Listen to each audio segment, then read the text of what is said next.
Meus irmãos, antes de começarmos a nossa aula de EBD, apenas passando aqui para te dar um aviso.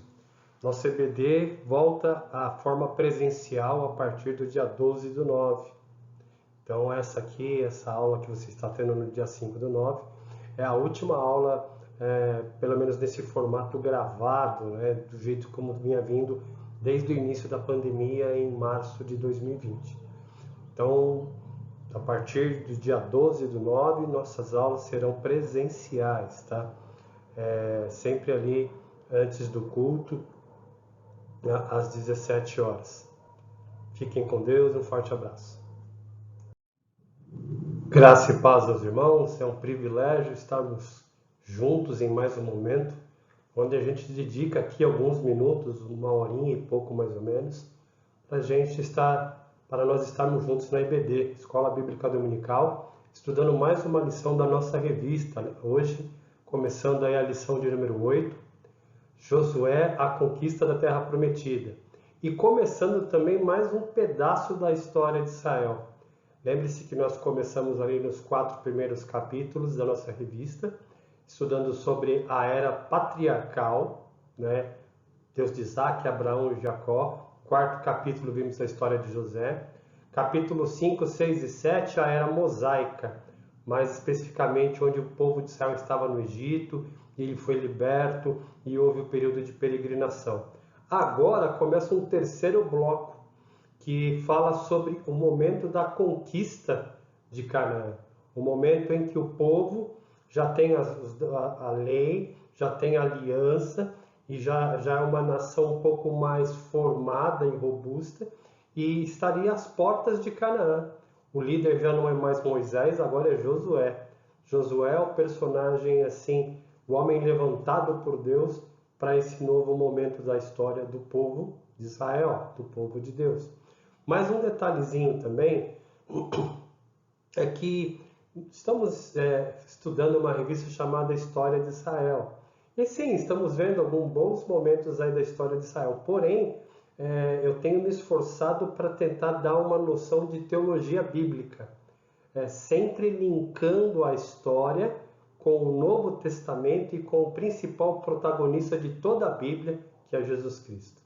Então, além de estarmos vendo história, eu estou tentando aí, dentro das minhas limitações, colocar alguma coisa de teologia bíblica do Antigo Testamento e um pouquinho do Novo, por que não dizer assim. Então, eu peço que você fique comigo, que você possa ser abençoado por essa lição, por esses próximos instantes, em que estaremos estudando essa lição de número 8, Josué, a conquista da Terra Prometida. Nós estamos na página 40 da nossa revista e temos essa parte introdutória. Como nós vamos ler o versículo 9 de Josué 1, está na sua tela para você ler também, me acompanhar. A nova versão Almeida atualizada. Nova Almeida atualizada é a versão, tá bom? Não foi isso que eu te ordenei? Seja forte e corajoso. Não tenha medo nem fique assustado, porque o Senhor, seu Deus, estará com você por onde quer que andar. Essas palavras ali de Josué, capítulo 1, palavras ditas a Josué, no momento em que, digamos, ele é consagrado, ele é colocado ali como líder do povo, e nos falam dessa questão de Deus falando para Josué, olha, eu te ordenei, vai, toma posse da terra prometida, né, da Canaã. Lembre-se que Josué e Caleb foram os únicos dos profetas, os 10 profetas, que em um determinado momento, ainda com Moisés vivo, eles falaram, olha, não, eles foram, espionaram a terra e voltaram, foram os únicos dois que mantiveram a fé, tipo assim, vamos lá, Deus comprometeu em sua aliança, vamos tomar a terra. Os outros, todo mundo se acovardou. E agora Josué está sendo aí, digamos que, elevado à posição de liderança à frente do povo. O alvo da nossa lição é que, ao estudar essa lição, você e eu deveremos ter condições de compreender a importância da dependência de Deus na conquista da herança celestial. E eu achei muito feliz esse alvo, principalmente a parte final. Por quê? Você vai olhar, toda a história do povo de Israel é cheio, é impregnada do agir de Deus, né? A história é o palco onde Deus atua. Seus atos seus poderosos são gloriosamente colocados, a sua mão, a sua obra é extensamente propagada. E com Josué, na vida de Josué, nesse momento específico da conquista de Canaã, não vai ser diferente. Então, isso nos leva a ver que tanto Josué como o povo na conquista da terra precisavam depender de Deus, e nós também, na nossa Canaã espiritual, na nossa terra prometida, né, que é os céus, a morada celeste, precisamos viver na dependência de Deus. No sentido de que precisamos sempre estar aos pés do Senhor para que tenhamos um coração humilde, uma vida piedosa, sempre contristados pelo Espírito, sempre convencidos pelo Espírito, sempre ouvindo da palavra de Deus, se alimentando e sendo mudados por ela. Por isso esse alvo dessa lição, a importância da dependência de Deus na conquista da herança celestial. A nossa herança, ao contrário do que talvez muitos pensem, não é aqui. Não é ter uma vida boa, não é não ter dívidas, não é ter dinheiro, não é ter o carro, ter os diplomas, o que quer que você possa pensar. A herança do crente, ela não está aqui. Ela vem com a era vindoura. Foi conquistada pelo sangue do Cordeiro. E agora estamos caminhando nessa vida, nessa peregrinação nessa vida, sentido em busca a ela. E nessa caminhada precisamos loucamente, desesperadamente depender de Deus. Então esse é o nosso texto base e o alvo da nossa lição para essa lição número 8, tão importante como as demais, Josué, a conquista da terra prometida. Ainda nessa parte introdutória, página 40, veja o texto que está na sua revista e está aí para você ler também. Josué é um dos grandes líderes da Bíblia. Nasceu no Egito, era da tribo de Efraim, filho de José. Efraim era filho de José. Então José era avô de Josué. Outra forma do seu nome era Oséias, conforme número 13:16.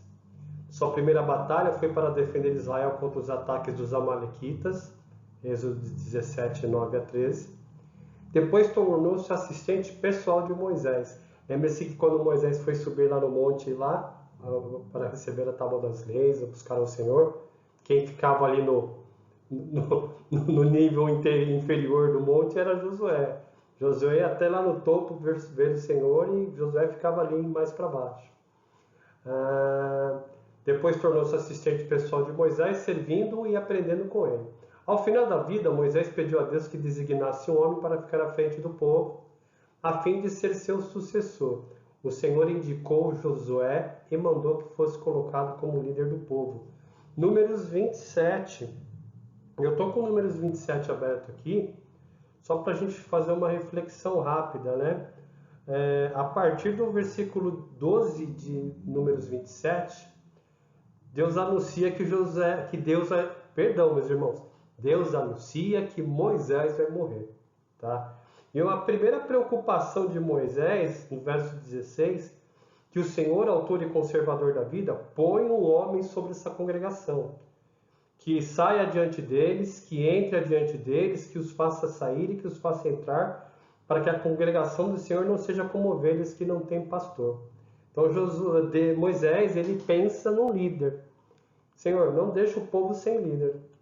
E já tinha o líder, que é Josué, a partir do verso 18. O Senhor diz a Moisés, chame Josué, filho de Nun, um homem em quem há o Espírito. Olha que lindo, né?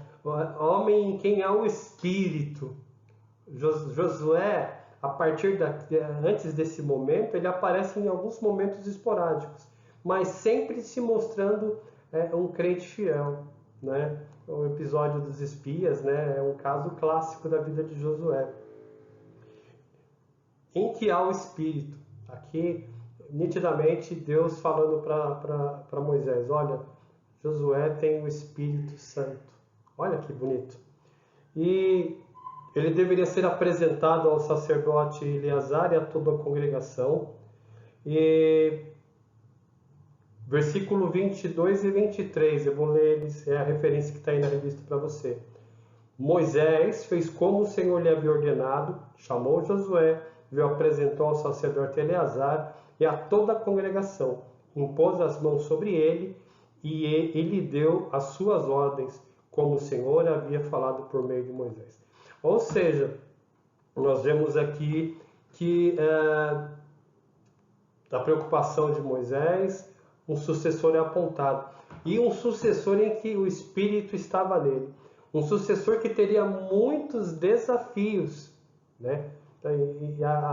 Assim, muitos desafios, tá bom?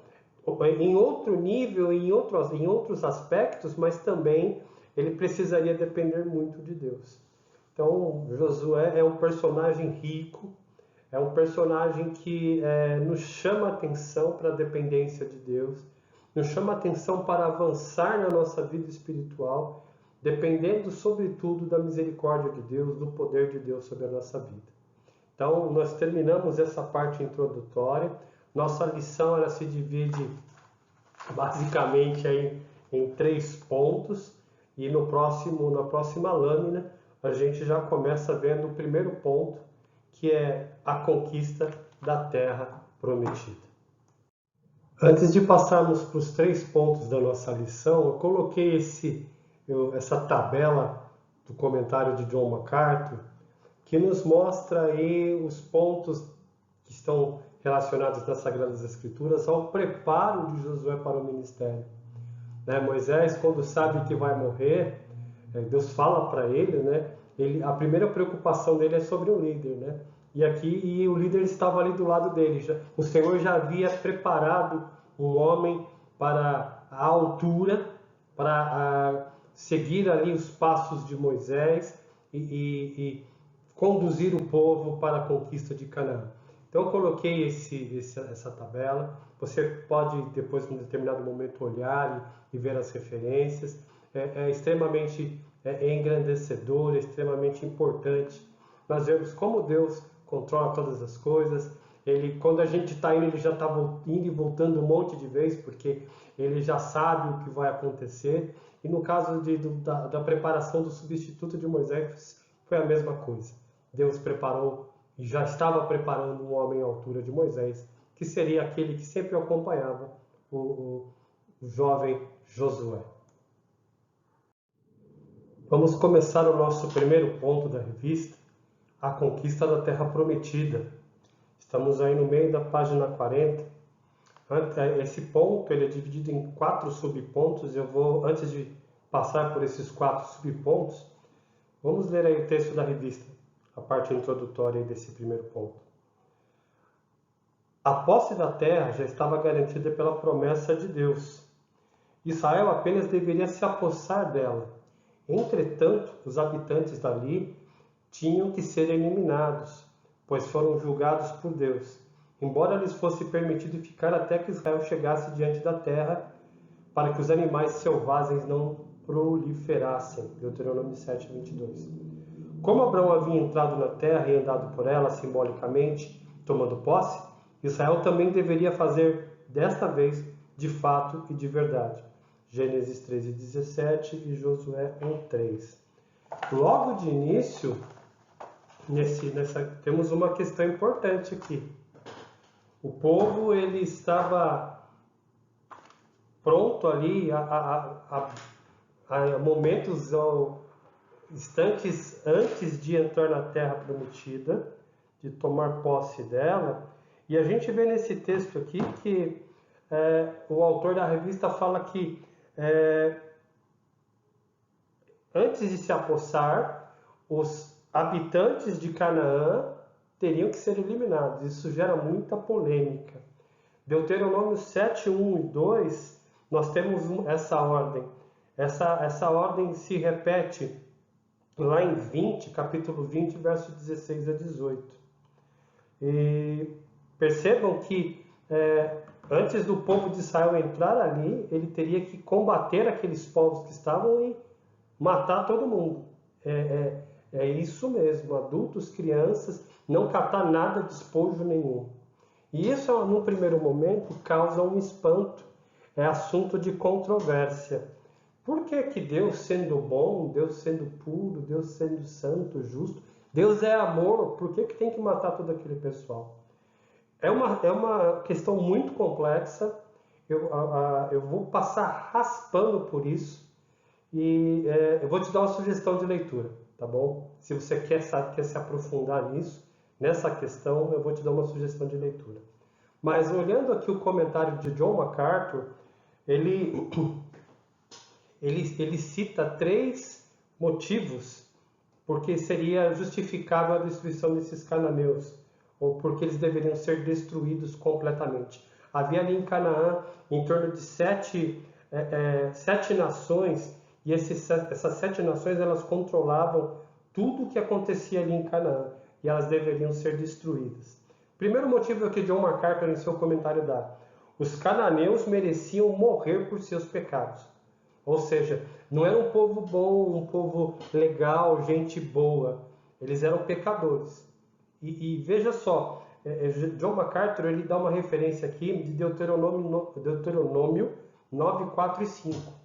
E eu vou ler essa referência de Deuteronômio 9, 4 e 5 para você ver. Olha só, quando, pois, o Senhor seu Deus tiver expulsado essas nações diante de mim, diante de vocês, não fiquem pensando, é por causa da nossa justiça que o Senhor nos trouxe a esta terra para que tomemos posse dela. Pelo contrário, é por causa da maldade dessas nações que o Senhor irá expulsá-las de diante de vocês. Não é por causa da justiça de vocês, nem por causa da retidão do seu coração, que vocês entrarão para possuir a terra dessas nações. Mas o Senhor, seu Deus, as expulsará de diante de vocês, por causa da maldade delas, e também para confirmar a palavra que o Senhor, o seu Deus, jurou aos seus pais, Abraão, Isaque e Jacó. Ou seja, Deus daria a vitória ao povo de Israel sobre essas nações, porque elas eram pecadoras. Não é porque o povo de Israel era bonzinho, tá? Israel, na verdade, aqui estava servindo de juízo, né? Essa vinda dos hebreus para Canaã e essa ordem de tirar e exterminar os povos ali era um juízo de Deus contra aqueles povos, tá bom? Um segundo motivo que John MacArthur dá: os cananeus persistiam em seu ódio contra Deus. E isso aqui está lá em Deuteronômio 7, 10. Porém, ele retribuiu diretamente aos que o odeiam, fazendo-os perecer. Ele não demora em castigar aqueles que odeiam, prontamente lhes retribuirá. Ou seja, os cananeus, eles viviam ali uma vida imoral, pecadora, de forma deliberada, afrontando constantemente a Deus, tá bom? Por isso que Deus ele traz Israel por um ponto, até lá em Deuteronômio 9, 4, 5, no finalzinho do versículo 5, ele fala, e também pela promessa que fiz a seus pais, Abraão, Isaque e Jacó, mas tem um outro motivo também. Deus usa Israel para servir de juízo contra as nações. MacArthur, em seu comentário, ele dá um terceiro motivo. Os cananeus representavam um câncer moral com potencial de introduzir idolatria e imoralidade, que se espalhariam rapidamente entre os israelitas. Ou seja, os cananeus precisavam ser extirpados da terra, porque eles fatalmente contaminariam o povo de Deus, fatalmente introduziriam imoralidade, idolatria e todo tipo de perversidade. Aquele povo que veio do Egito, que veio com as leis, né? Na peregrinação eles receberam as leis, a aliança de Deus, estatutos puros e justos que espelhavam o Deus glorioso. Se tivessem contato com essas nações, eles seriam fatalmente contaminados. E é uma coisa interessante, né? A questão de que o povo de Deus, ele entra na terra, ele recebe essa ordem, mas ele vai ter problema lá na frente, tá bom? Ele vai ter problema lá na frente, que em alguns pedaços da terra ficaram ali porções de algumas nações, né? O povo de Israel não executou o serviço completo. e depois isso vai dar problema lá na frente. Então percebam, eu falei que ia dar uma sugestão de leitura, porque o assunto é complexo, o assunto demanda dá muita entrevero, e se você quer se aprofundar nisso, eu vou te sugerir um livro da editora Vida Nova. Deus realmente ordenou o genocídio? Porque o que Deus está falando ali é realmente isso, que mate todo mundo, nem criança poderia sobrar. Então o nome do livro é Deus realmente ordenou o genocídio? Como compreender a justiça de Deus? Os autores são Paul Copan e Matthew Flanagan. Então, da editora Vida Nova, se você quiser se aprofundar nesse assunto, é uma boa sugestão de leitura para você. Agora sim, a gente entra nos 4 subpontos, e o primeiro deles é os preparativos para entrarem na terra. Lendo o finalzinho da página 40, as 2,5 tribos que herdaram o território ao leste do Rio Jordão foram avisadas da ordem de Moisés, conforme Deuteronômio 3, 18 a 20. Todos os homens valentes tinham que lutar com as demais tribos para ajudá-las a conquistar a terra, enquanto as mulheres e as crianças e todo o gado ficaram nas cidades que já haviam sido dadas a eles, até que as demais tribos conquistassem a terra prometida do Jordão. Ou seja, esse esforço de conquista de Canaã deveria envolver todas as tribos, nem a que ficava a leste, nem a que ficava de um lado ou do outro do Jordão poderia se omitir, tá bom? Página 41. Então Josué mandou 2 homens como espias para avaliar a terra, e especialmente Jericó. E aí nós estamos indo para Josué, conforme Josué capítulo 2, versículo 1. Tá? Chegando lá, os espias foram reconhecidos e procurados, mas haviam entrado na casa da prostituta Raabe, que os escondeu e os livrou dos seus perseguidores. E aqui uma correção minha. Em algum momento lá atrás eu falei que eram 10 espias, né? Na verdade, em Números 13, 32, Moisés envia 12 espias, e entre esses 12 ali os que se destacam Josué e Caleb, tá bom? E agora Josué ele usa a mesma prática, mas ele manda 2 espias. E ali aparece Raabe, uma personagem, uma mulher que se destaca. A fé de Raabe, estou lendo a revista, foi tão expressiva que seu nome foi incluído na lista dos heróis da fé. Olha que lindo, né? Hebreus 11:3. Os grandes dos juízos de Deus no Egito, por ocasião do êxodo, ficaram conhecidos em toda a região, conforme Êxodo 15, 14 e 16. E mesmo 40 anos depois foram relembrados. A reação de Raabe a proteger os espias foi crer no Deus Redentor de Israel.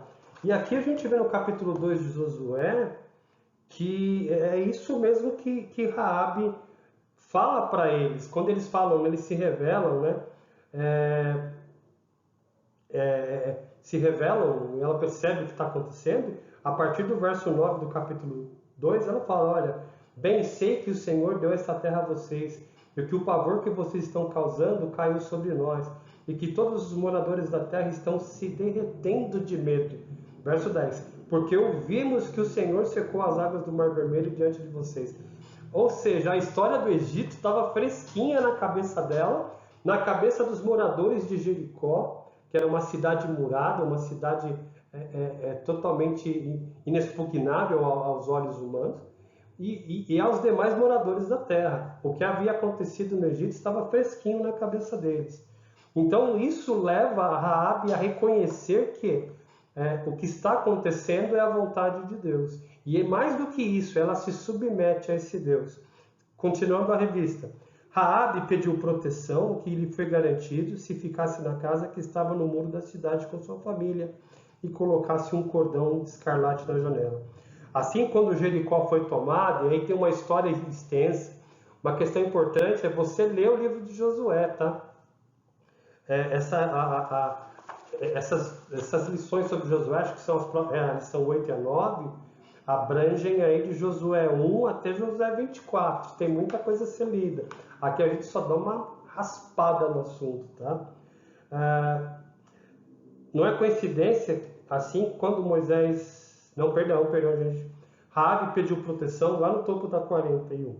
Raabe pediu proteção que lhe foi garantido se ficasse na casa que estava no muro da cidade, com sua família, e colocasse um cordão escarlate na janela. Aquela história do cordão, para o pessoal ver e não infligir mal no momento da invasão, né?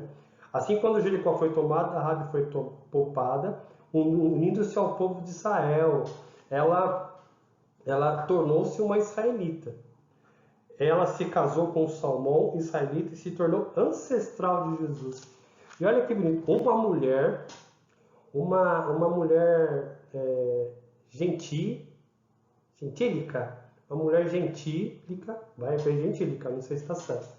Uma mulher que não confiava em Deus, de um povo cananeu, ela crê em Deus, se torna israelita, se casa com israelita.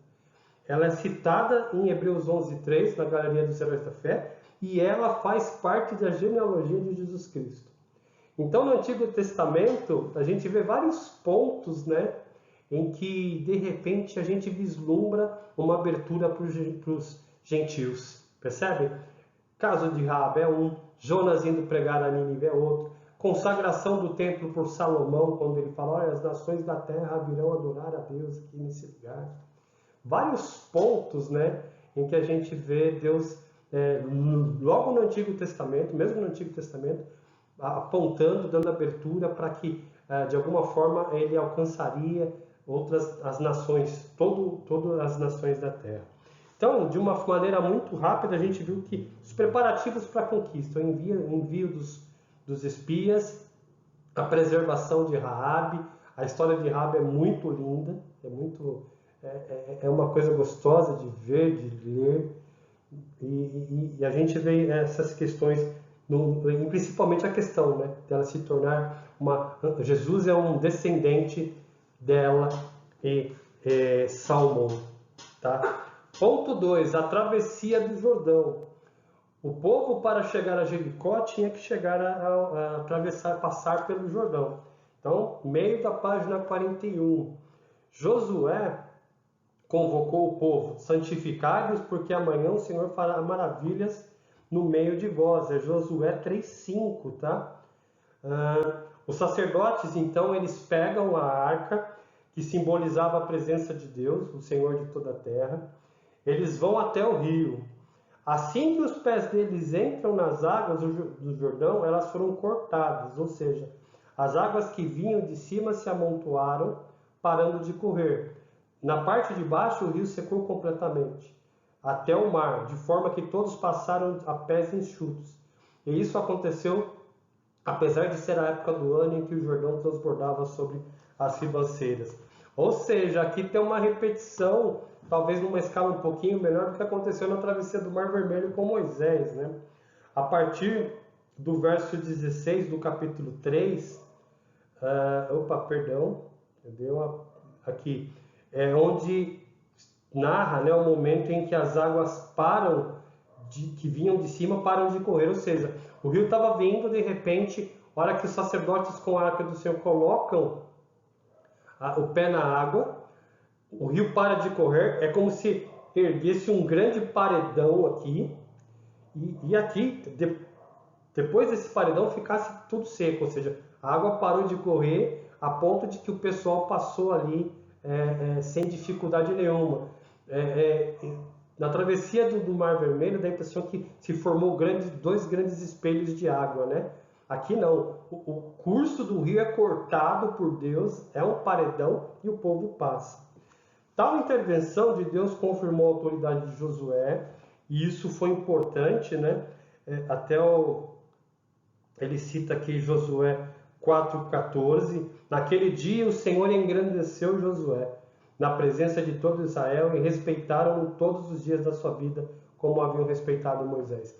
Talvez, isso é uma conjectura, talvez ali o povo houvesse aquelas pessoas que falam assim, esse cara aí, esse menino não é igual Moisés, né? E com essa travessia pelo Jordão, sob o comando de Josué, ali ele definitivamente se firma como um líder, né? Serviu como testemunho diante de todos os demais povos e deveria despertar temor reverente da parte de Israel.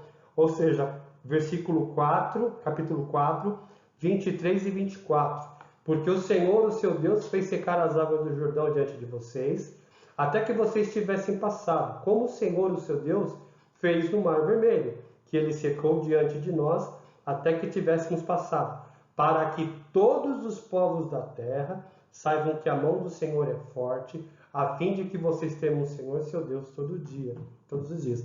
Ou seja, né, se a lembrança, as notícias do Mar Vermelho há 40 anos antes ainda causavam frio na barriga dos cananeus, imagina agora aquele povo que foi liberto por esse Deus grandioso, passando pelo Jordão, né, que estava numa época de cheia, estava numa época assim de grande volume d'água, e talvez assim numa condição normal, talvez o povo não conseguisse passar, ou tivesse muita dificuldade para passar, mas passou a seco.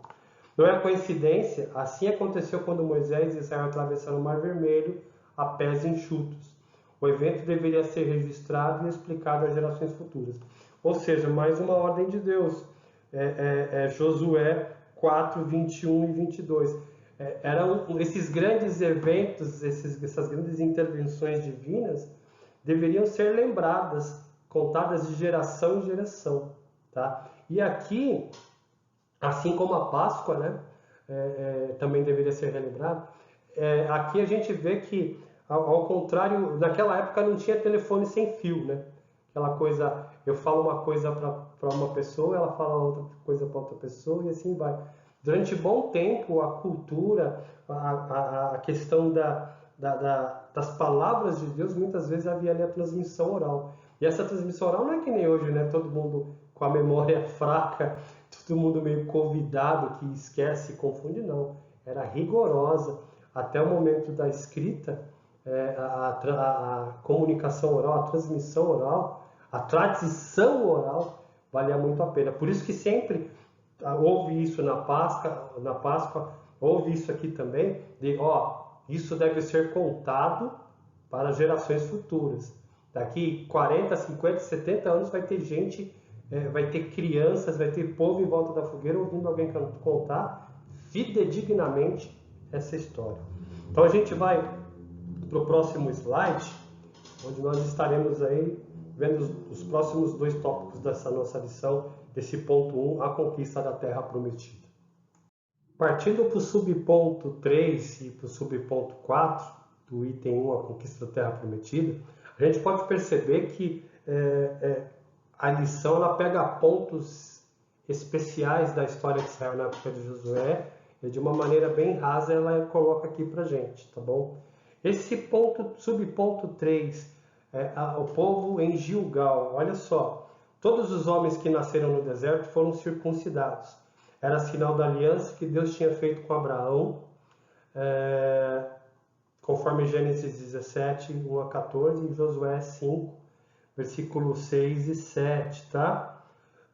O incircunciso não poderia participar da Páscoa, igual lá no Egito, também não poderia participar.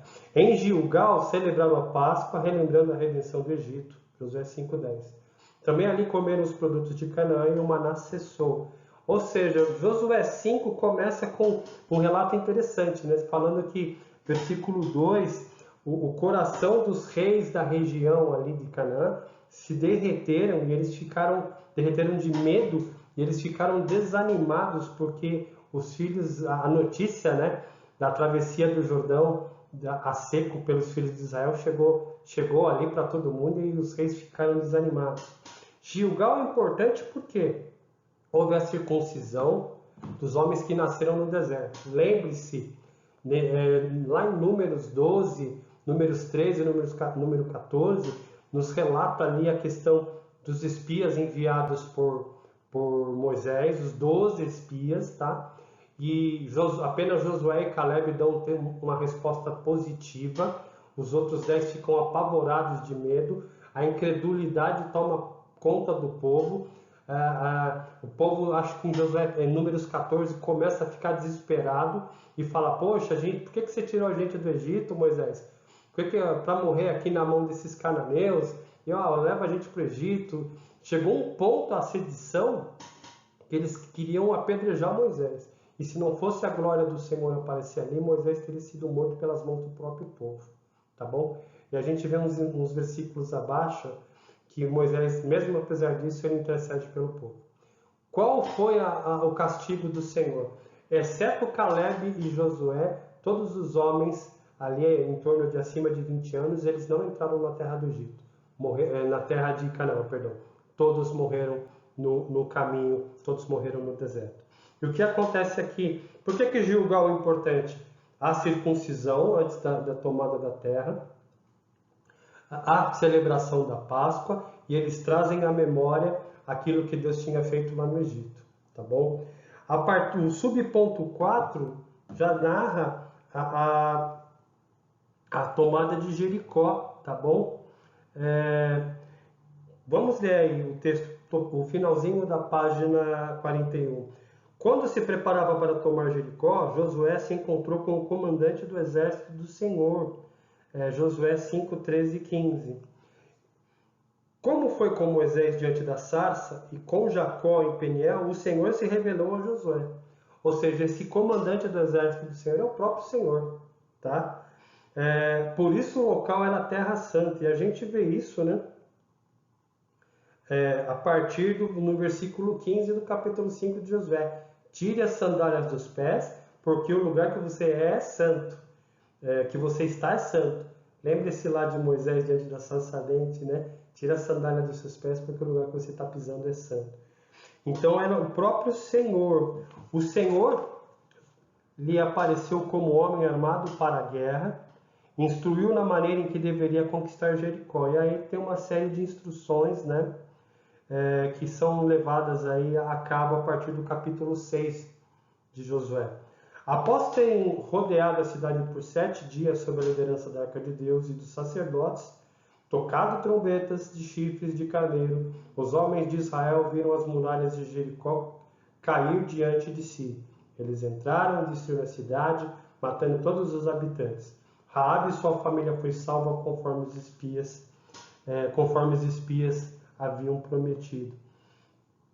Ou seja, o capítulo 6 de Josué ele narra as instruções e efetivamente como que os muros de Jericó, inexpugnáveis, indestrutíveis, caíram sem o povo de Israel levantar uma arma, tacar uma pedra no muro que fosse, puramente pela mão poderosa do Senhor. Então a tomada de Jericó é uma demonstração de que, nítida para o povo de Israel, nítida para as nações ao redor, de que só Deus é o Senhor, só Deus é o único e verdadeiro Deus. Yahweh é o único e verdadeiro Deus. Tem aí uma aplicação, história de Israel para hoje. Em nossa luta contra as forças do mal, estamos atentos às ordens do nosso comandante? Estamos atentos aí às ordens do príncipe dos exércitos do Senhor, né? Ou o próprio Senhor? Como que o Senhor nos dá ordens hoje?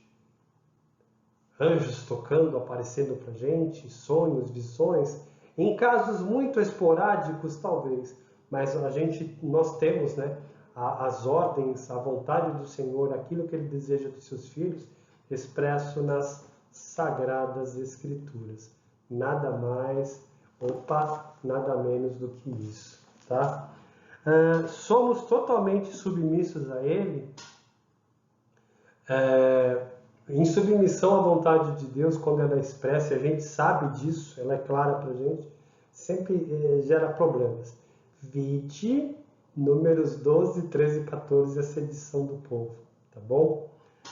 E aí tem uma série de referências aqui. Tal atitude nos garante vitória. Qual é a atitude, né? A atitude de submissão. Eu vou lá, tem um texto aqui que é citado, que é de Romanos 8:37. Antes da gente terminar esse primeiro ponto 1, vou ler aqui para vocês Romanos 8:37.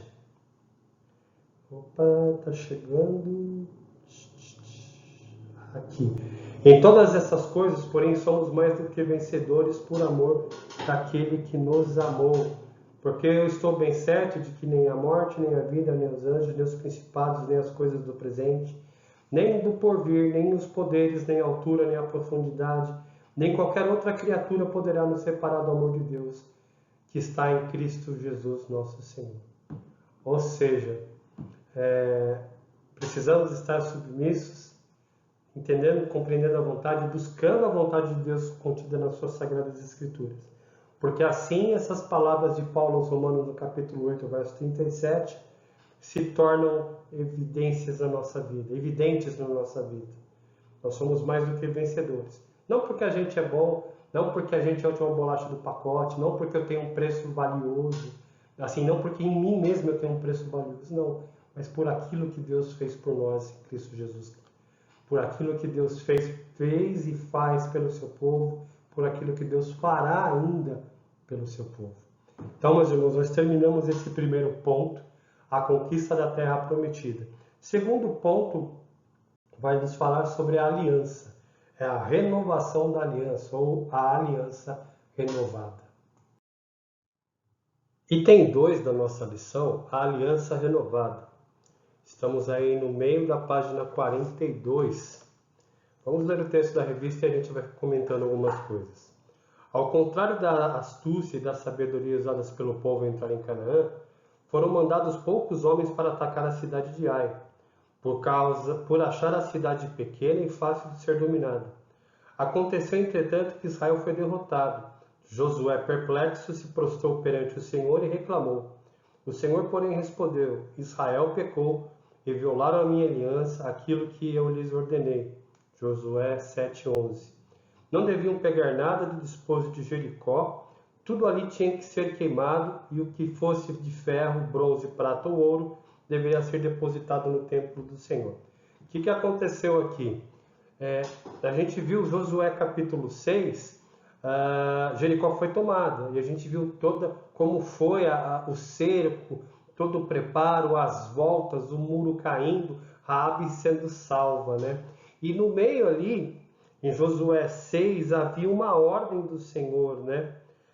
A partir do verso Josué 6, 18, Deus tinha dado uma ordem a Josué e era para Josué comunicar ao povo. Josué 6, 18. Quanto a vocês, cuidem para não ficar com nenhuma das coisas condenadas, para não acontecer que, depois de as terem condenado, vocês as tomem para si. Nesse caso, tornariam maldito o arraial de Israel e trariam confusão a ele. Porém, toda a prata, ouro e utensílios de bronze e de ferro são consagrados ao Senhor e irão para o templo. Havia uma ordem expressa de Deus junto com aquelas outras ordens que indicavam as preparações, os preparativos, o que deveria ser feito no momento de estar ali em frente à cidade de Jericó, né? As questões da Arca da Aliança na frente, as voltas, o toque dos instrumentos, o povo gritar, tudo isso. E havia essa ordem: olha, não peguem nada de lá, nada. E o que for de valor, tragam para o templo do Senhor. E o que aconteceu? No início do capítulo 7 de Josué ele usa mais ou menos a mesma tratativa com uma cidade chamada Ai. O que ele faz? Ele envia alguns homens ali, né, para a cidade de Ai, e ele fala: olha, vai lá e espia a terra e vê como é que é. Esses espias, eles voltam e falam: é uma cidade pequena, né? Não é necessário que todo o nosso povo, todo o nosso contingente vá lá para dominar a cidade. Basta ali 2, 3 mil homens. Versículo 3 de Josué 7, tá bom? E foi o que aconteceu. O Josué ele mandou 2 a 3 mil homens e o que aconteceu? O texto de Josué 7 fala que 36 foram mortos e que aqueles poucos homens de Ai colocaram todos esses 2, 3 mil homens de Israel para correr, literalmente.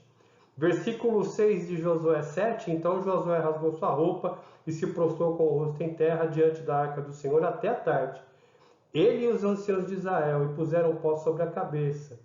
E assim, a partir do verso 7 de Josué, tem a oração de Josué, né? Senhor, por que nos fizeste passar pelo Jordão? E toda aquela coisa. Versículo 9, quando os cananeus e todos os moradores da terra ouvirem isso, nos cercarão e apagarão o nosso nome da face da terra. E aí no versículo 10 de Josué 7, o Senhor fala, olha, fala o que aconteceu. Israel pecou, vocês quebraram a minha aliança. Eu havia ordenado que não trouxessem nada, né? Vocês tomaram coisas condenadas, furtaram, mentiram e até debaixo da sua bagagem a puseram. Ou seja, Josué, Israel, ele perdeu a batalha porque lá em Jericó, até aqui o segundo parágrafo do meio da página 42, um tal de Acã descumpriu essa ordenança que havia sido dada lá em Josué 6, tá bom? 6:18. Acã viu ali uma barra de ouro, viu ali uma capa bonita, né? Ele viu ali uns objetos de prata, ele furtou, ele trouxe o que era para ser levado para o templo do Senhor e ali ele colocou debaixo da barraca da sua família, né? Ele colocou ali debaixo de um tapete dentro da sua tenda. E o que aconteceu? A partir daí, versículo 13 de Josué 7, Josué fala, olha, levantem-se e santifiquem o povo, santifiquem-se para amanhã, porque assim diz o Senhor teu Deus, há coisas condenadas no meio de vocês. E o que acontece? Eles proclamam ali um dia de santificação, possivelmente jejum, né? E no período da manhã, eles apresentaram os representantes das tribos e lançaram sortes. Aí caiu ali a sorte na tribo de Judá. Aí o que aconteceu? Pegaram todas as famílias de Judá e lançaram sortes de novo. E aí, o que aconteceu? Chegaram na tenda de Acã. E foi o que aconteceu a partir do verso 20 de Josué 7. Acã, ele confessa o seu pecado e aí coisa muito ruim aconteceu com Acã.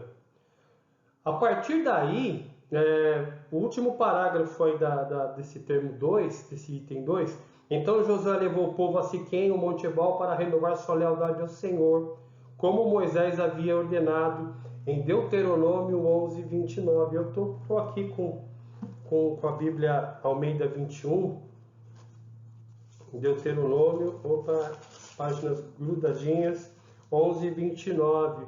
Quando o Senhor teu Deus tiver te levado para a terra que possuirás, pronunciará a bênção sobre o monte Gerizim e a maldição sobre o monte Ebal.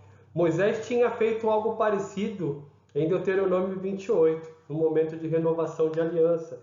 E o que aconteceu? Metade das tribos, e eu estou lendo o texto da revista, ficaram no monte Ebal e a outra metade no monte Gerizim, do outro lado do vale. Essas bênçãos e maldições foram especificadas por Moisés. Então, Deuteronômio 28, tá bom?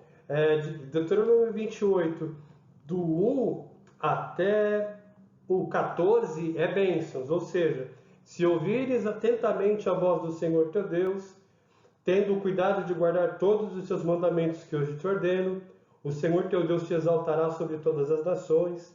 E aí, se ouvires a voz do Senhor teu Deus, todas essas bênçãos virão sobre ti e te alcançarão.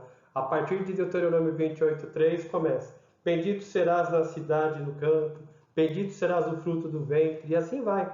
Porém, a partir do versículo 15 de Deuteronômio 28, se porém não ouvires a voz do Senhor teu Deus, não cumprindo todos os teus mandamentos e os teus estatutos que hoje te ordeno, todas essas maldições virão sobre ti e te alcançarão. Ou seja, tudo em que a pessoa, o povo seria abençoado se ouvisse a voz do Senhor e guardasse a palavra de Deus no coração, ficou ao contrário. Tudo que era bênção virou maldição. Você vai ser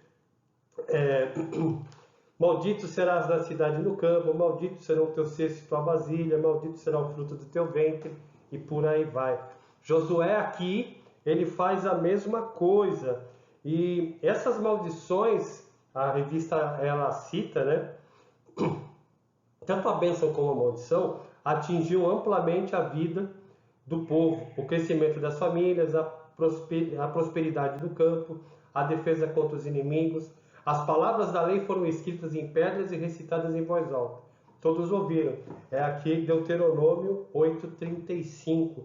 Ou seja, aqui é um momento de renovação da aliança, conforme Josué seguiu o que Moisés havia feito em questão da renovação da aliança. E em Josué 8,35, nós vemos que, a partir do versículo 30 de Josué 8, a gente fica indo para Josué, fica voltando para Deuteronômio, porque as coisas estão interligadas, tá bom? Versículo 35 de Josué 8. Não houve uma só palavra de tudo que Moisés havia ordenado que Josué não lesse para toda a congregação de Israel, e para as mulheres, e para as crianças e os estrangeiros que viviam no meio dele. A partir do verso 30 de Josué 8, Josué edifica um altar, ele faz uma cópia da lei, das tábuas da lei em pedra. Nesse altar ele oferece holocaustos ao Senhor e ofertas pacíficas. E assim, tudo isso e ele ainda lê a lei. Ou seja, ali a aliança do Senhor é renovada, é confirmada. E aí Josué,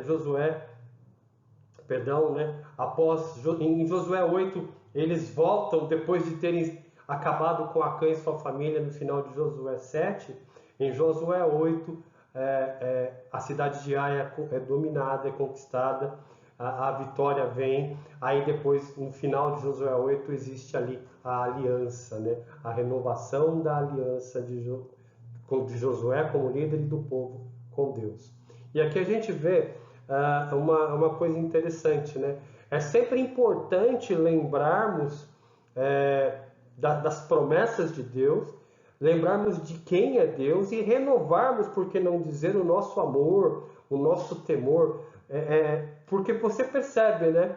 Desde Abraão, a aliança foi ali iniciada com ele, digamos assim, a aliança abrâmica, e assim, sempre houve momentos de desmoronamento das pessoas, da fé das pessoas, da vida espiritual das pessoas, em que houve necessidade da aliança ser renovada. Não estou falando que você tem que aceitar Jesus de novo, mas é sempre bom, nesses momentos de dificuldade, momentos em que a gente passa por provações, nós nos relembrarmos do quão grande é o Senhor, nos relembrarmos de tudo que Ele fez, de Suas palavras, de Suas promessas. Isso soa talvez como uma renovação, pelo menos da nossa parte, né? Deus não precisa renovar a aliança dele, né? Ela é fiel, ela é fidedigna, está ali, imutável, assim como o próprio Deus. Mas para a gente, às vezes é interessante nós nos lembrarmos, né? E renovarmos os nossos compromissos com Deus, os nossos propósitos com Deus. Outra coisa interessante é a questão de Acã, né? Percebam que essa questão, uma pessoa ou uma família, e a família dele toda foi penalizada por causa disso, levou desgraça para todo o arraial, ou para todo o povo, né? Uma batalha ganha, fácil, entre aspas, foi ali complicada por causa do pecado de uma pessoa. Então muitas vezes, nós falamos muito do pecado num tom individual, e tem uma certa verdade nisso, né? Mas muitas vezes o nosso pecado, as consequências dele geram transtornos para as pessoas ao nosso redor. Não que as pessoas pagam pelo nosso pecado, mas de alguma forma, pela nossa má conduta, pela nossa má vida, pelos nossos erros em negligenciar a palavra de Deus, muitas vezes não somente nós somos penalizados, mas outras pessoas acabam também recebendo transtorno por causa disso. História de Israel para hoje. Josué cuidou da palavra de Deus para que fosse ouvida claramente por todas as faixas etárias e pelos estrangeiros que participavam do culto de Israel. A nossa escola bíblica tem a mesma visão? Vixe, aqui a pulga é na minha cara, né? A nossa escola bíblica tem a mesma visão de alcançar a todos? Fica aí algo para mim, algo para aqueles que me ajudam, aqueles que estão comigo na EBD, e algo para você também, no sentido de procurar estar atento, estar cooperando, estar participando da escola dominical. Nesse momento a gente termina o segundo ponto, a aliança renovada, baseada ali em Josué 7, Josué 8. A gente vai passar agora no próxima lâmina para o terceiro ponto da nossa lição. Item 3 da nossa lição, número 8, Josué, a conquista da terra prometida. E esse item 3 ele se divide em dois subitens. O primeiro item, o primeiro subitem do item 3 é o pacto com os gibeonitas. E esse episódio ele está ali narrado em Josué 9, deixa eu ver, isso mesmo, Josué 9 e Josué 10, tá bom? Josué 9, esses gibeonitas, eles enganam o povo de Israel, né?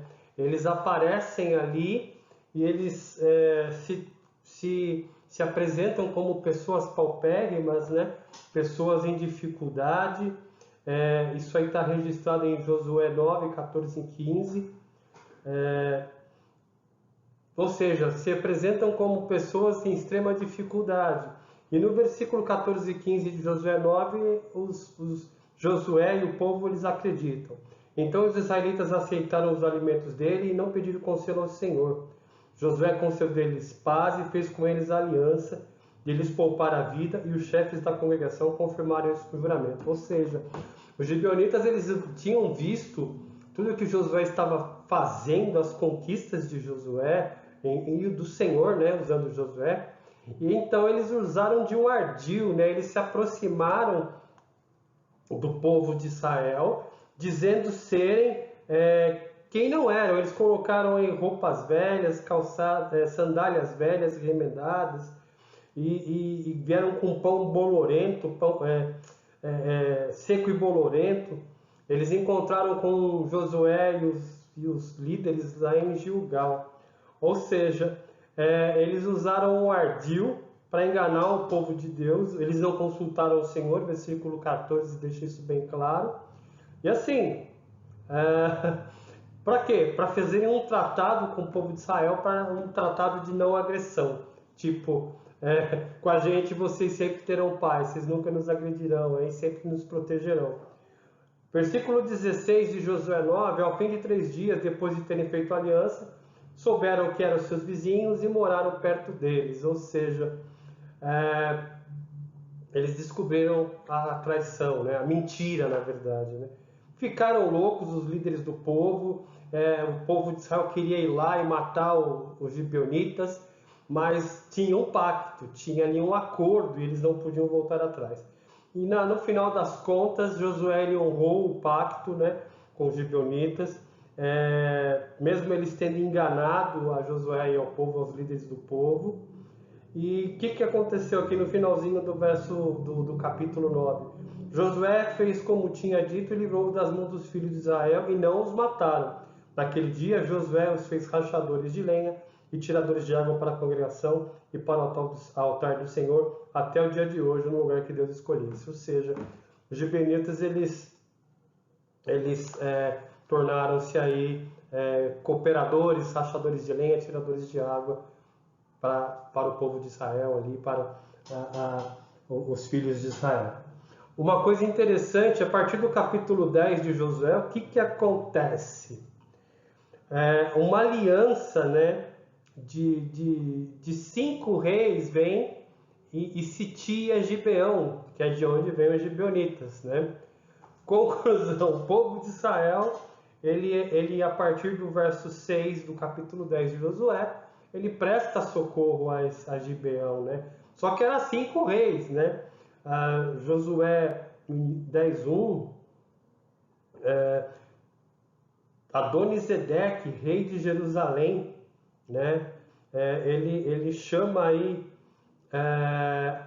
ele chama Oão, rei de Hebron, Pirã, rei de Jarmute, e Jáfia, rei de Laquis, e Adebir, rei de Eglon, dizendo, ou seja, Adonisedeque, ele ouve de tudo que aconteceu em Jericó e pensa, né? Opa, a gente tem que se cuidar. Esses israelitas aí não estão com brincadeira. O Deus deles intervém mesmo. Ele chama 5 reis e faz uma aliança, uma confederação ali com mais 4 reis, forma ali uma aliança de 5 reis e eles vão atacar Gibeão. Gibeão era aquele povo que no capítulo 9 enganou Josué num trato de paz ali, né? E a conclusão, a partir do verso 6 de Josué 10, Josué vai socorrer a Gibeão, né? o povo de Gibeão, os gibeonitas. Então Josué ele parte para Gilgal e o Senhor no versículo 8 diz: não tenha medo deles, porque eu os entreguei nas suas mãos, nenhum deles poderá resistir a você. Ou seja, os 5 reis que atacavam Gibeão, que Josué foi lutar contra, não resistiriam a Josué. E o que aconteceu, né? Uma luta difícil, né? Josué os atacou de surpresa, o Senhor fez com que eles entrassem em pânico diante de Israel. Ou seja, uma luta difícil para os 5 reis, né? Eu falei aqui uma luta difícil, mas Josué ataca de surpresa, o Senhor faz com que eles entrem em pânico diante de Israel, e eles são derrotados, esses 5 reis, né? Comandados pelo rei de Jerusalém, Adonisedeque, são derrotados completamente em Gibeão. E eles fugiram, esses reis. Versículo 11: aconteceu que enquanto eles fugiam de Israel na descida de Bet-Horon, o Senhor fez cair do céu sobre eles grandes pedras. Ou seja, olha que legal, nessa batalha dos 5 reis contra Josué, o exército dos 5 reis entra em pânico, foge. O povo de Israel vai até eles, num determinado momento o Senhor faz chover pedras, ou uma saraivada de pedras, grandes pedras, né? E no versículo 11, o finalzinho fala aqui: mas foram os que morreram pela chuva de pedras do que foram mortos pelo fio da espada dos filhos de Israel. Morreu mais gente pedrejado do que ao fio da espada. Aí no versículo 12 é o que vem, assim, o que torna essa história tão relevante, né? Josué, capítulo 10, versículo 12. Por quê? Está aí o texto para vocês, né? Então Josué falou ao Senhor no dia em que o Senhor entregou os amorreus nas mãos dos filhos de Israel. E na presença dos israelitas ele disse: sol, detenha-se em Gibeão, e você, lua, pare no vale de Aijalon. E o sol se deteve e a lua parou até que o povo se vingou de seus inimigos. Não está isso escrito nos livros dos justos? O sol se deteve no meio do céu e não se apressou e pôs-se a quase um dia inteiro. Não houve um dia semelhante a esse, nem antes, nem depois dele, tendo o Senhor assim atendido a voz de um homem, porque o Senhor lutava por Israel. Eu vou ler aqui o comentário, esse versículo 12 e 14, né, do sol parou, o comentário de John MacArthur, tá? Alguns dizem que o eclipse obscureceu o sol, protegendo os soldados cansados de Josué de seu calor. Outros supõem que esse fenômeno foi causado por uma refração local, não universal, um eclipse local dos raios do sol, como na escuridão local do Egito. Outra visão explica isso apenas como uma linguagem de observação, ou seja, apenas parecia aos homens de Josué que o sol e a lua haviam parado quando Deus os ajudou a fazer num único dia de 24 horas, o que normalmente teria levado mais tempo. Outros veem isso como uma descrição poética extravagante e não como um fato. Não, aí, MacArthur, em seu comentário, ele dá aqui as hipóteses, as opiniões de muita gente.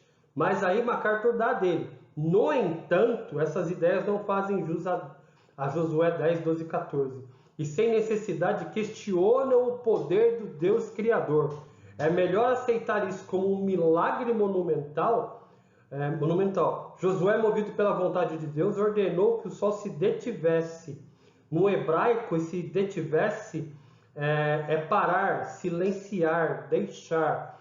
Possivelmente a terra parou de girar, ou mais provavelmente o sol se moveu na mesma direção a fim de acompanhar o campo de batalha. A lua também cessou de orbitar temporariamente. Isso deu tempo às tropas de Josué de terminar a batalha com uma vitória completa. Ou seja, em suma, eu li esse trechão do comentário de John MacArthur para dizer o seguinte, né? Qual que é a conclusão dele? Isso é um milagre, aconteceu realmente. Deus tem poder para parar o sol, para parar o dia, para fazer o sol orbitar junto com a Terra, né? Porque a Terra, na verdade, ela orbita em volta do Sol. Então, de repente, Deus alinhou ali a Terra, parando a Terra e ele orbitando sempre numa mesma posição, né? No mesmo sentido. Ou seja, é um milagre isso que aconteceu. Uma batalha que talvez levasse 3, 4 dias e o povo já estava cansado, né? Aconteceu ali em 24 horas. Outro detalhe aqui, livro dos justos ou livro de Jazar, pode tratar-se do mesmo livro chamado de Guerras do Senhor, conforme Números 21:14. Esse livro dos justos é mencionado em 2 Samuel 1:18 e uma porção ficou registrada em 1 Samuel 1:19-27. Então, só essas duas questões. Eu li o comentáriozão de John MacArthur sobre essa questão do sol parar, né, de Josué 10:12-14, e essa questão do livro dos justos. Agora, nós vamos para o segundo ponto, ou segundo subitem do ponto 3 da história continua, onde a gente vê que há ali a divisão da terra. O terceiro ponto da nossa revista ainda tem o subitem 2, a divisão da terra. E aqui é bem pequenininho essa porção, porque o próximo capítulo, o capítulo 9, ele vai tratar só disso. O capítulo 9 é esse assunto inteiro. Josué, a herança das tribos. Então a gente vai ler aqui e ler a aplicação, tá bom? Sendo Josué avançado em idade, o Senhor lhe mandou repartir a terra entre as tribos, embora nem tudo tivesse ainda sido conquistado. Isso foi feito sob as ordens de Josué, do sacerdote Eleazar e dos chefes dos clãs de Israel. Josué 13:19. Ou seja, você perceba que essa parte da divisão das terras vai de Josué 13 até Josué capítulo 19. Então tem um pedaço bom aí. Só os levitas não necessitaram receber terras em herança, pois haviam de viver espalhados em todo Israel. Josué 13:33. Receberam sim cidades em todas as tribos, com pastagens ao redor para os seus animais. Ou seja, os levitas tiveram ali uma condição especial, porque eles deveriam estar em todas as tribos. Então, em cada tribo eles receberam uma porção de terra para poderem viver e se sustentar ali. História de Israel para hoje. Josué quase sempre consultou a Deus antes de tomar uma decisão. E a gente viu isso aí no caso dos gibeonitas, né? Mas com os gibeonitas ele falhou, fez pacto com quem não devia. Duas lições podemos aprender com esse fato. O fato de Josué não ter consultado ao Senhor, ter sido enganado pelos gibeonitas, né? E ter feito uma promessa ali, assumido um compromisso com eles, apesar de ter sido enganado. Sempre consulte a Deus antes de tomar uma decisão. É importante. E podemos fazer isso em oração e na sua palavra, tá bom? Depois, ao dar sua palavra a alguém, esteja pronto para cumpri-la. Foi exatamente o que Josué e os líderes dos clãs fizeram, né? Eles haviam jurado compromisso, proteção, aliança com os gibeonitas. Então, eles vão, embora todo o povo, né, que quisesse ali matar os gibeonitas, Josué não deixou, porque, olha, nós juramos diante de Deus que iríamos manter uma aliança com eles. Então, ao dar a sua palavra, sim, não, tá? Esteja pronto para cumpri-la, tá? Se for não, esteja pronto para sustentar esse não. Nós terminamos esse terceiro ponto, a história continua, apenas ressaltando que esse subitem 2, capítulo 9, vai aprofundar mais. A gente passa agora para a conclusão, o final da nossa lição 8, né? Josué, a conquista da terra prometida. Nós terminamos as nossas 3 lições e já entrando na conclusão, mas antes de partirmos para a conclusão no final da página 43, eu coloco mais uma tabela tirada ali do comentário de John MacArthur, da editora Thomas Nelson Brasil. E percebam, essa tabela ela retrata para a gente as 35 cidades conquistadas por Josué. É um roteiro basicamente das batalhas, de tudo que aconteceu ali na tomada da Terra Prometida, na conquista da Terra Prometida. É interessante a gente ver essas cidades porque vocês percebem que era uma tarefa gigantesca, que um homem só pelo poder da força do seu comando, da sua liderança, e do seu exército talvez não tivesse sucesso e nem êxito nessa campanha. Mas foram 35 conquistas, não de Josué ou do povo de Israel, mas do Senhor nosso Deus. Então fica aqui mais essa tabela para ilustrar, para dar um pouco mais de beleza, de graça à nossa aula, tá bom? Mais conteúdo para vocês. Espero que essas informações possam abençoar a vida dos irmãos. Agora a gente passa para a conclusão final da lição, lá no finalzinho da página 43. Chegamos à conclusão da nossa lição número 8, Josué, a conquista da Terra Prometida. Nós vemos aí grandes coisas que o Senhor fez pelo povo de Israel nesse período. Vamos ler a revista. Como Moisés, anos antes, Josué deu os últimos conselhos e advertências ao povo que liderou. Convocou o povo em Siquém para renovar a aliança do Senhor com eles. O Senhor tinha sido fiel em cumprir tudo o que prometera, conforme Josué 23:14. Se Israel fosse infiel cultuando deuses estranhos, seria lançado fora de sua herança, sofrendo todos os males com que Deus ameaçara. Josué terminou com um desafio e um testemunho. Josué 24:14 e 15. Vamos lá para... Eu não separei aqui, né? Que beleza. Vou ler aqui na Nova Almeida, na Almeida 21. Estou com 3 versões aqui, meus irmãos. Porque essa conclusão nos chama a atenção para os últimos versículos, ou a última parte aí, né? Último capítulo de Josué, capítulo 24, versos 14 e 15. Onde Josué desafia o povo e dá um testemunho. Josué 24, 14 e 15 na Almeida 21. Agora temei o Senhor e cultuai-o com sinceridade e com verdade. Jogai fora os deuses a que vossos pais cultuaram além do rio e no Egito. Cultuai ao Senhor. Mas se vos parece mal cultuar ao Senhor, escolhei hoje a quem cultuareis. Se os deuses a quem vossos pais estavam além do rio cultuavam, ou os deuses dos amorreus em cuja terra habitais. Mas eu e minha casa cultuaremos ao Senhor. Ou em algumas versões, eu e minha casa serviremos ao Senhor. José está falando o seguinte, você tem que escolher os deuses que os pais de vocês cultuavam lá, além do rio, os deuses que os pais de vocês cultuavam no Egito, ou ao Deus que tem feito tantas maravilhas no meio de vocês. Essas últimas palavras de Josué são fascinantes, são incríveis. É um desafio para aquele povo se manter fiel, e a gente vai ver no longo da história que vai ser justamente o calcanhar de Aquiles do povo de Israel. Né? As dificuldades que eles passaram lá na frente. Mas isso é tema para outra aula. O que nós terminamos essa aula de número 8 com esses 2 versículos de Josué 24. A quem queremos servir, a quem queremos cultuar, a quem queremos ter relações, com quem queremos ter relações, quem é o nosso Deus? Os deuses além do rio, os deuses do Egito, ou Deus Yahweh, Senhor soberano sobre todas as coisas?